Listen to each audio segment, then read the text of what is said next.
So if employers take the time to actually do some consulting and understand the unconscious preferences, I would say this would be a huge benefit, and you would probably get your most important people to stay. There are opportunities for our work and careers everywhere, if you know where to look. That's easier said than done, especially in our fast-paced and constantly changing world. Marianne Fairmouth is talking to experts, employers, and job seekers to bring you insight and understanding about what's possible.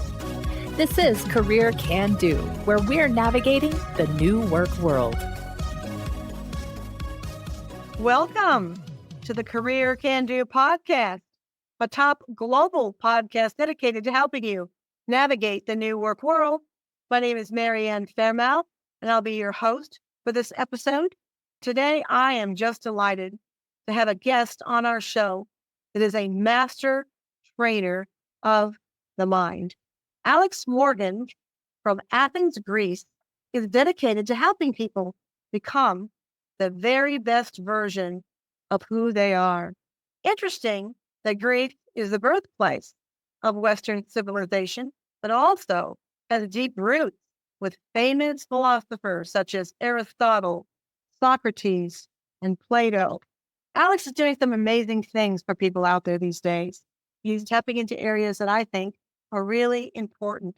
He's a certified professional hypnotist, and his latest book, The Transformative Power of Suggestion, teaches you how to tap into the creative part of your mind. So, after that incredibly long introduction, help me welcome Alex Morgan. Alex, say hello to everybody. Hello, everyone. Thanks so much for having me, Marianne. It's a pleasure. Well, we're just thrilled to have you here. You know, I've been to Greece. It's a wonderful place. I love the museum there, but tell our listeners out there how you got into what you do and tell us a little bit about this great book. How I got into it, I was going through some of my own problems, and I needed to find something within myself to really motivate me and change the way that I think. Luckily, people around me, they recommended, hey, go to a training in hypnosis, really work with your mind, because when you put effort in your mind, I believe you won't have to put as much effort actually on the outside. So I went there to fix my own problems. I had some financial problems and relationships and things like that. So that's how I got into it, was to help myself. Well, that's wonderful. What a better trainer or a person to be aligned with than someone who's actually benefited from the process. So I think that's great. And I agree with you. So much of what we deal with, Alex, is really all subconscious and starts with our mind. It all starts with me, inside, not outside. It starts with the inside. And I think if we can get that in a better place, then I think the other benefits to the outside manifestations will follow. Do you agree? Yeah, I totally agree with that, because everything begins as a thought. The chair that I'm sitting in, at some point, they thought of this in their mind and created this. So everything around us was created by a thought, and then we get that good feeling attached to it, and we finally go for it. So this can apply to pretty much anything, and especially to what you talk about on this podcast.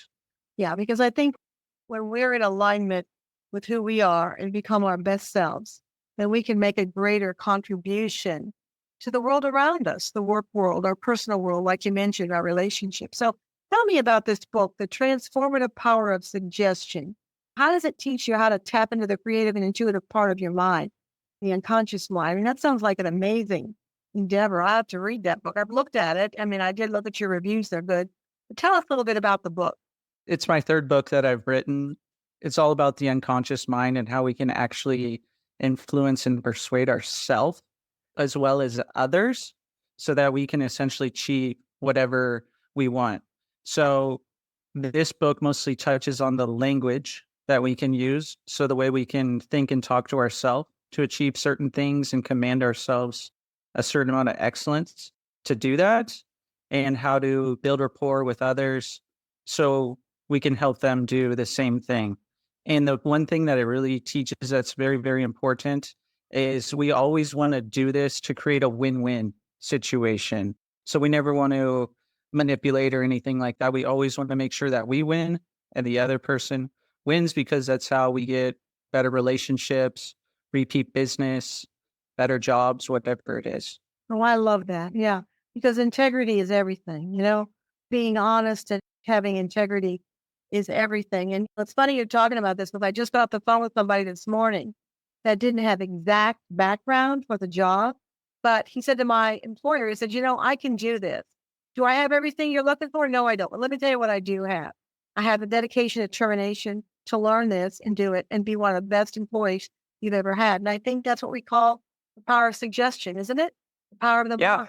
I think we can do whatever we set our mind to. My dad used to say that to me all the time. If you believe you can do it, you're going to do it. That's what we're talking about here. Is that what hypnosis does? I mean, I don't know that much about it. Yeah, hypnosis, a lot of people think of it as a certain state that we're in, that we have to be super relaxed or something like this. However, we can actually get into hypnosis just doing the dishes or everyday things. It's just when we have a heightened focus and awareness of the things around us. And this is what makes us more easily suggestible, is because of this heightened focus and awareness. And yes, you can build beliefs, and anyone looking for work or trying to expand their business, or even a company looking to hire, they need to hold certain beliefs within themselves to actually get the results that they want. So a company, for example, they might think, hey, we deserve to have an applicant, like you just mentioned, who's willing to take this risk because maybe they'll bring their whole book of business, or we are good enough to attract who we want. So if they hold these certain beliefs, they'll get much better results. Oh, I agree. And I think right now, too, this podcast is perfectly timed because, Alex, we have what we call an unprecedented talent shortage, which means we don't have enough people right now to fill the jobs that are available. But when that happens, we have to look at retooling. We have to look at different methods of solving the problem. And one of those is looking at transferable skills. But for a candidate to be successful in that, they have to be able to have that power of suggestion. They have to be able to believe they can do it. And more importantly, they have to even go further and communicate that. We talked about a lot of things in the Blue Room when we had our preliminary discussion here. We talked about all the stresses at work, all the different kinds of challenges and stresses post-COVID. So what are ways that you believe you can de-stress at work that you said you have some research on? Yeah, I think one of the main ways that we can de-stress, the first thing we need to do is we need to recognize when we're actually getting stressed. So the physiological response that we're having. Let's say someone at work is having a deadline and they notice their breathing speeding up and it's in their chest as opposed to slower and lower in their stomach. This is the perfect opportunity for them to breathe differently, change their breathing, or they could do something like autogenic training, which is a technique which we do have lots of research on. And so you can actually check that out just at scholar.google.com. There's plenty of research on autogenic training, and it's a way to just create different sensations from within the body that are not actually the stress. So you might create a warmth and heaviness in your hands, or you might create a calmness and coolness in your forehead or your stomach or something like this. So people have a strategy in their mind to be stressed in certain situations. However, we can actually change that to be relaxed or calm or peaceful or motivated in these situations instead, just with these little techniques that take, I'd say, 2 minutes or less per day. So this is more or less like a reprogramming of our mind Yes. to get results that are more beneficial. Now, are these things somehow related to so much of what we hear about today, to meditation, to yoga, to those kinds of things? Or is this totally different from that? You could see it as more of a meditation than yoga, because meditating, we're going within and maybe creating different thoughts or trying to create a sense of peace or calmness inside of us. Where this, you're actually creating what we would say are kinesthetic feelings. So it's our sense of feeling and touch and things like this inside the body. So it's similar, it's just more in a feelings based way, I would say, that we're creating. And one of the things we talked about that's so funny, I just hung up the phone on a customer right now about this, is that how can companies, when they hire, ensure that people will stay? I mean, let me just add my 2 cents here. You're the expert, but I was just at a big company picnic of a client and they were so employee focused.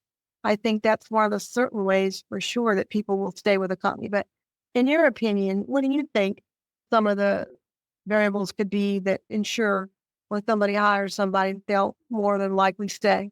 Well, to bring this back to the mind that we were talking about earlier, I think it's important, like you say, to be employee focused. That could mean that the company actually understands the unconscious preferences that all the employees have. So if I were consulting a company, for example, I would want them to know certain things about each person so we know what might put them over a threshold, which would cause them to leave, or certain things that would really cause them to stay if they were to happen, or how often do they change? Because some people, they don't like change. They like things more in a specific routine. And other people, they like change. So if someone's in a job and they're the same all the time, maybe just changing their desk or changing what team they work with every once in a while will actually get them to stay, because we're all programmed a certain way unconsciously.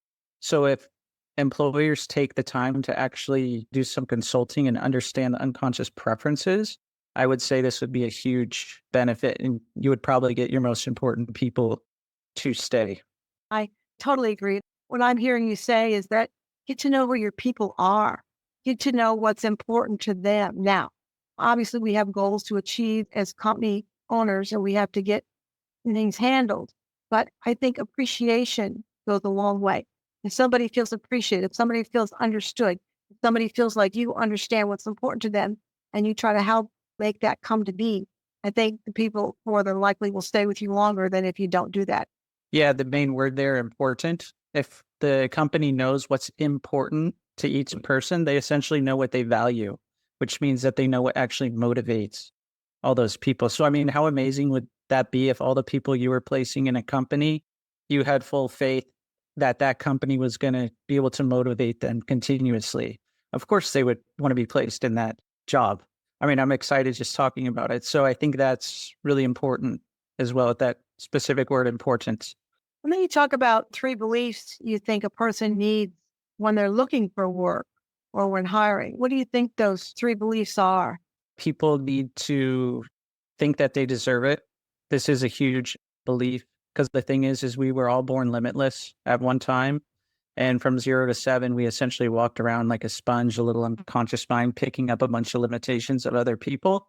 So now it's time for us to be limitless again. So I totally deserve it. I'm more than good enough. I can make as much money as I want, because a lot of people, they have limiting beliefs about money. So I would say those are probably three big ones that would really help most people get a job, and also just have a certain level of curiosity and risk taking. When you actually speak to people, you have this belief that the people you're talking to, you're going to find them interesting and they're going to find you interesting as well. And this will help build a lot of beneficial relationships. You're right. One of my most favorite people in the world is Henry Ford. And Henry Ford said his famous quote, "If you think you can or you can't, you're right."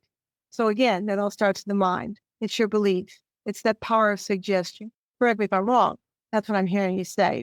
Actually, that exact quote I put up on one of my slides during the trainings I teach as well. So that was perfect that you brought that up.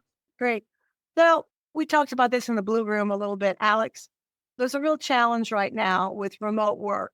I think people during COVID got used to working from home. And then post-COVID, a lot of my employers anyway want them to go in to the office. So help me understand from your perspective what you think some of the benefits of remote work are. Because a lot of my clients, a lot of recruiters I talk to, a lot of professionals, there's an article too, Harvard Business Review, a Fast Company, Wall Street Journal, they all write about the benefits of being in the office. So help me Yeah. understand what you think the benefits of remote work could be. I think the main benefit is the person's psychology. There was actually a study, some research done from 2015 on this exact topic about working in the same place as the other employees or working from home. And the most important thing to people in this research was actually their psychological feeling safe. This was the most important. A lot of people, of course, they're going to feel safe in their home. And I think another benefit is flexibility.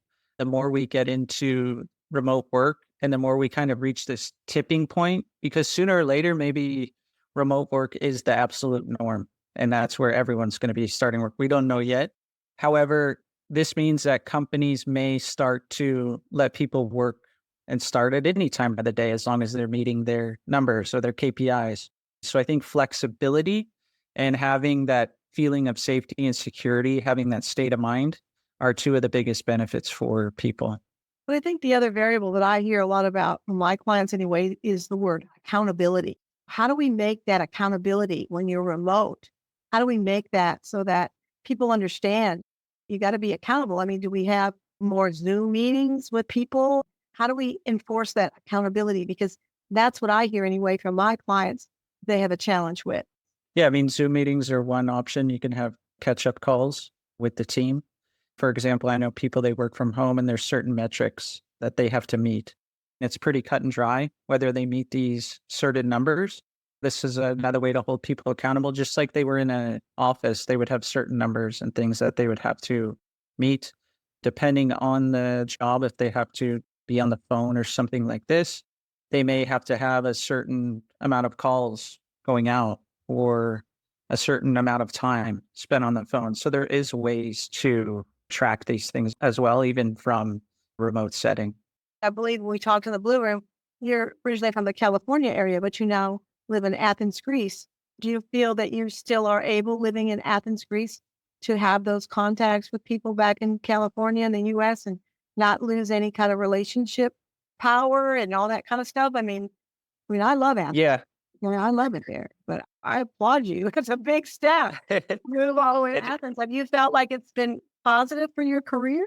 It's definitely been positive because I look at everything of where can I find the opportunities where I go.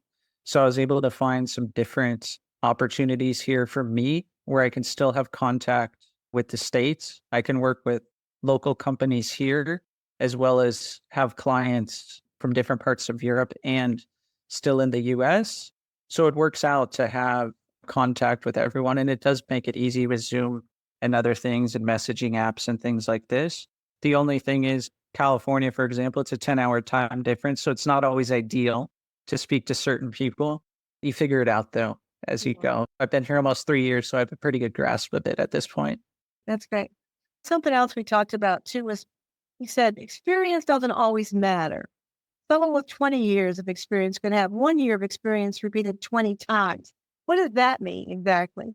For me, if I'm looking to hire someone, experience matters up to a certain extent. Just because someone says they have 20 years of experience, how can we determine that they're using the latest methods or they're getting that continuous training? This is something from reading your book that you point out a lot with the new job market and things like this. People have to constantly change and adapt. Are they trying new methods or are they just doing the same thing over and over? I want people that are willing to take risks and be curious about new things. That's who I want to personally work with. This actually matters more to me than experience. I agree with you. And sometimes too, people with 20 experience, they think they can rest on their laurels. They go in and maybe they're not as determined as someone who's really got a passion for this job and they really want to do it and they're going to work harder as opposed to somebody with 20 years who's been there, done that. Here I am. Well, I think that's important. I have to counter that all the time, that opposition from clients. In fact, again, the person I talked to today, I sent him two people, one with a lot of experience, one not with very much, but both of them, but they have the pluses and the minuses. So tell me about your other two books. We talked a little bit about the Transformative Power of Suggestion, but what about your other two books? My first book, it's called How to Let Go of Negative Emotions. It essentially goes deep into the major negative emotions, which are anger, sadness, fear, hurt, and guilt. It talks about how you can be programmed with these emotions and how you can release these emotions. This doesn't necessarily mean that you won't ever feel them again. It's just that when you feel them again, you'll tell a different story in your mind about these emotions and you'll deal with it in a much different way. My second book, it's pro hypnosis scripts. So it's different hypnosis scripts that people can use with clients. Of course, we want to cater to the exact client's needs and use the words that they give us. However, this gives a good baseline to people who are just starting out to kind of instill that creativity in them and show them kind of like a guideline of how they can start working with clients. So a lot of new hypnotists pick up the book Well, that's great. Well, Alex, I think what you're putting out there is invaluable, and I am so happy to know you. If people want to get to know you or get to find your books, tell us, how do they do that? Do you have a website? Are you on LinkedIn? How can somebody connect with you? I'm pretty much everywhere. My website is athensnlp.com. So just the city Athens, and the NLP stands for neuro-linguistic programming. So athensnlp.com. I am on LinkedIn, so you can just search my name, Alex Morgan. Also, I'm all over Instagram and YouTube and all these places too. So if you search Athens NLP Studies on YouTube, you can find me there as well. Well, all this information will also be on my website, fairmouth.com. So if you're driving right now and you missed that, you can go to my website and it'll be there too. So, Alex, I always like to leave our listeners with two salient points. What would those 2 points be from you? I think one of the easiest ways for people to achieve what they want and really have control of how they feel and their results is they need to have a certain level of flexibility of behavior. We actually call this the law of requisite variety. So the person with the most flexibility in their behavior actually controls this system. So if I'm communicating with someone, I need to think, how can I be flexible? Because if my communication isn't getting across from them, I need to be flexible and be the expert and change it up to get it across to them, how they want to hear it. So that's the first salient point. The second one, I think it's important for people as we're progressing and trying to get new results that we need to always ask for feedback. There's no failure. There's only feedback. I wasn't always the most open to feedback. Now I'm always asking for it. Like, hey, what can I do better? What did I do wrong? What do you think that can make this even better? So I think that asking for feedback and being open to it will really help you get what you want, especially for people going through an interview process. They need to know, what did they do wrong if they didn't get the job, or what can they do better to get the next one? Because when that dream job comes along, they're going to want to have all that feedback to get it. Right. Well, I think this is great. We're getting near the end here. And Alex, I am just so happy to know you. And I feel so privileged to have you on Career Can Do. We'll stay in touch. We thank you all for listening. This is Career Can Do. I'm Marianne Fairmouth. We'll see you all next time. Thank you so much, Alex. Great to know you. Thanks for having me. It's great to know you too. We thank you for tuning in to our Career Can Do podcast. We make no guarantees on results for your particular quest, but we hope you enjoy the information presented. The views and opinions expressed in this program are solely that of the guest or speaker and do not necessarily reflect the views or positions of Marianne Fairmouth and Fairmouth and Company. Thank you.